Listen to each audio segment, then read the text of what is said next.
আর বন্ধুরা, আমার ইউটিউব চ্যানেলে সবাইকে অনেক অনেক স্বাগত। তো চলো রেসিপিটা শুরু করা যাক।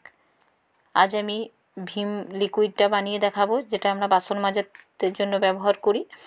সেটা আমি এই যে লেবুর যে খোসাগুলো আছে, লেবুর রসটা বের করে নিয়েছি, আর খোসাগুলো আমি রেখে দিয়েছিলাম। আর তার সঙ্গে আমি 2টো লেবু অ্যাড করছি, কারণ খোসাগুলো আমার অনেকটা শুকনো হয়ে গেছে রেখে দেওয়ার কারণে। আর তার সঙ্গে আমি এমনি লেবুও অ্যাড করলাম, আর এভাবে ছোটো ছোটো পিস করে কেটে নিলাম।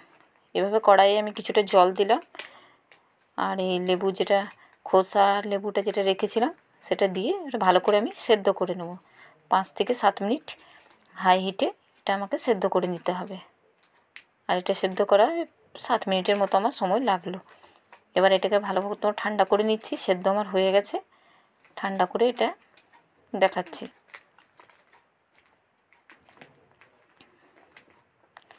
একটু ঠান্ডা করে এই যে আমি মিক্সির জারের মধ্যে নিয়ে নিয়েছি, আর জলটা আমি আলাদাভাবে রেখে দিয়েছি, আর লেবুগুলো মিক্সিতে নিয়ে ভালো মতো পেস্ট করে নেব।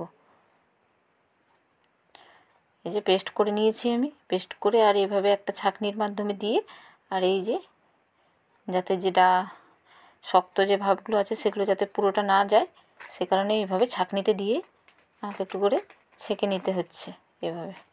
আর তলায় ওর শাঁসটা বেরিয়ে যাচ্ছে। আর এটা পুরোটা আমি এখানে অ্যাড করব না, সেই কারণে এভাবে আমি করে নিচ্ছি।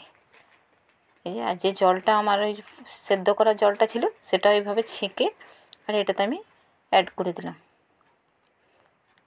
দিয়ে এবার ভালোভাবে মিশিয়ে নেব সমস্ত উপকরণ জলের সঙ্গে। যদি মনে হয় যে একটু জলের প্রয়োজন আছে, সেক্ষেত্রে আপনারা এখানে জল অ্যাড করতে পারেন। যে আমি একটু জল অ্যাড করলাম, খুব গাঢ় হয়ে গেছিলো আমার, সেই কারণে একটু অ্যাড করলাম। যে এবার দেখুন থিকনেসটা কেমন আছে। এরপর এটাতে আমি খাবার সোডা অ্যাড করব।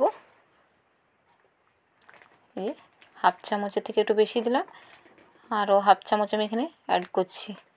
ভর্তি 1 চামচ আমি এখানে খাবার সোডা অ্যাড করলাম। এখানে কিন্তু বেকিং পাউডার অ্যাড করা যাবে না, খাবার সোডা এখানে দিতে হবে। দেখুন দেওয়া মাত্র কতটা ফেনা হয়ে গেল। আর এতে এবার আমি সাবান গুঁড়ি অ্যাড করছি, বড় চামচের 2 চামচ।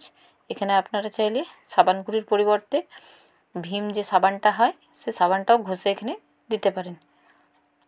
দিয়ে ভালোভাবে এবার সাবান গুঁড়িটা এই জলটার সঙ্গে আমাকে ভালোভাবে মিশিয়ে নিতে হবে। আর এখানে আমি এটা আপনারা যদি দীর্ঘদিন রাখতে চান 2 থেকে 3 মাস, সেক্ষেত্রে আপনারা এখানে 1 ঢাকনা ভিনিগার দেবেন। আর এখানে ভিনিগার এই কারণেই দিলাম আমি, যে নষ্ট হবে না, যাতে এটা লিকুইডটা অনেক দিন পর্যন্ত ভালো থাকে, সে কারণে এখানে 1 ঢাকনার মতো আমি ভিনিগার দিলাম। এবার একটা ভীমের জেলগুলোর যে কৌটাগুলো হয় সে কৌটোতে আমি এটা ভরে নিয়ে আপনাদের দেখাচ্ছি। দেখুন কত সুন্দর এইভাবে করে আপনারা বাসন মাজবেন, খুব সুন্দর হয়, আর গন্ধটাও খুব সুন্দর বেরিয়েছে। ভালো লাগলে লাইক কমেন্ট শেয়ার করতে ভুলবেন না। অবশ্যই চ্যানেলটিকে সাবস্ক্রাইব করে আমার পাশে থাকবেন। দেখুন কত সুন্দর হয়েছে, আর এই কৌটোর মধ্যে ভরে কতটা পরিমাণ হয়েছে, আর দেখতেও কত সুন্দর লাগছে। আজকের মতো এই পর্যন্ত, পরের একটা ভিডিওতে আপনাদের সঙ্গে দেখা হচ্ছে।